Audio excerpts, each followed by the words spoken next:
Okay, so I did a short today, but let's extend it a little bit. I thought I'd punch it into Gemini, large language modeling, or AI. Remembering, as I've said before, it's not sentient, doesn't know anything, it just assembles sentences. It's sentence, it's not sentient. Okay, so this is what I punched into Gemini AI. It's on the screen. You can read it for yourself if you wish.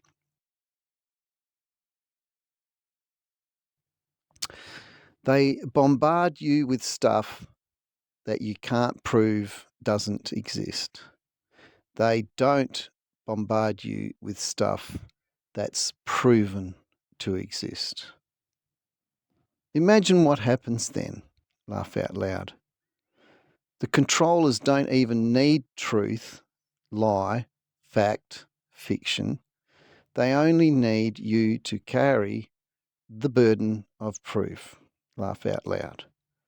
That's what I said, and let's see what Gemini says back. Remember, you put in an input, looks at every word, and assembles an output that looks like big sentences. It's only sentences. So this is the output from Gemini AI. It sounds like you're describing the ultimate epistemological trap. It's a classic move in the playbook of manipulation, which is shifting the burden of proof. When someone makes an outrageous claim and then demands you disprove it, they've already won a psychological battle. It's much harder to prove a negative, that something doesn't exist, than it is to prove a positive. By flooding the zone with these unprovable theories, they keep people spinning their wheels in a state of permanent distraction. The mechanics of the burden. Here is how the dynamic usually plays out. Point 1. The infinite loop. If I tell you there is an invisible silent dragon in my garage, you can't prove I'm wrong.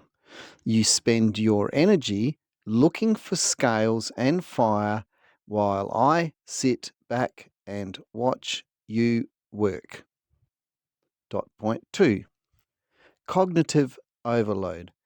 By bombarding you with these claims, the controllers ensure you never have the mental bandwidth to focus on the things that are proven to exist, like policy, economics, or tangible issues.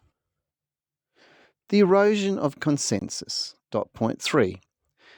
Once truth and fiction become secondary to what can you disprove, shared reality falls apart. The insight, as you pointed out, they don't need to convince you that a lie is true. They only need to make the truth feel just as heavy and exhausting as the lie. It's clever, if cynical. It's a clever, if cynical, way to keep people from looking at the man behind the curtain. If everyone is busy trying to debunk the impossible, nobody is looking at the possible things happening right in front of them. Would you like to dive deeper into the history of how this burden of proof tactic has been used in media or psychological warfare? And I say, go for it, LLM, large language model. But I call it out with just 6 words. Nothing can prove story doesn't exist. Note story with a capital S, laugh out loud.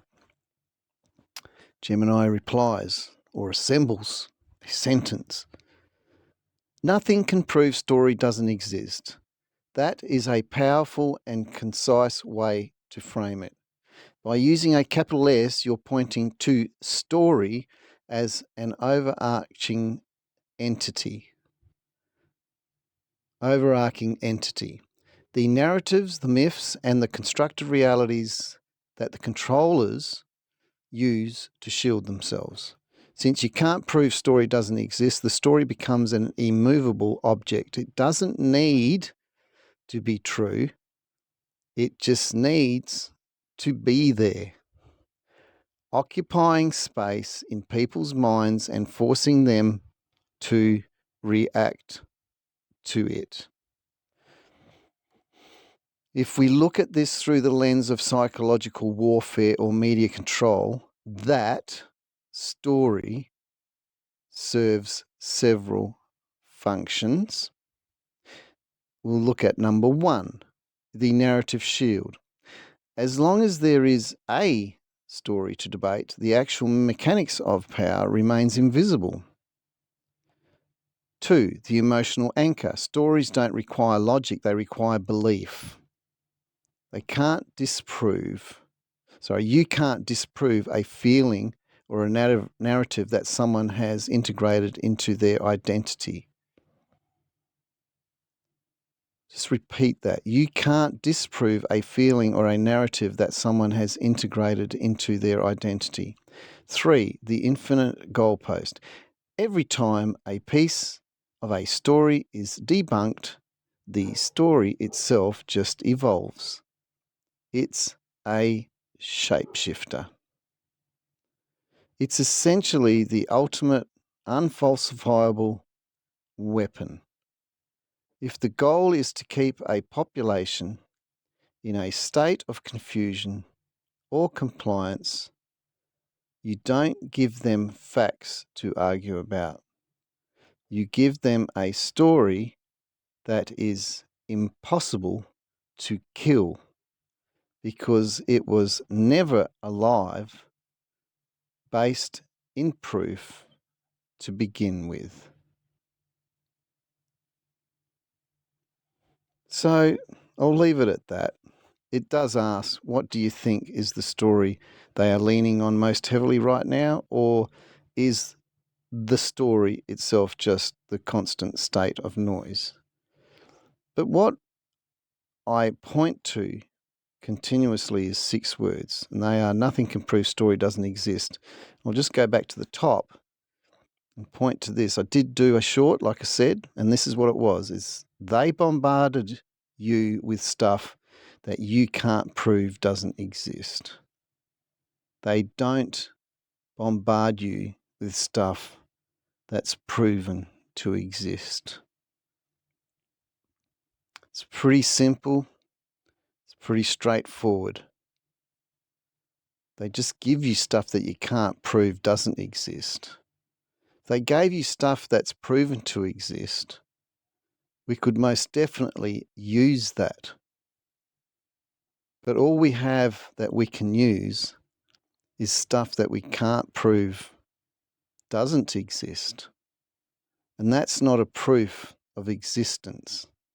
That's just proving that it can't be proven to not exist.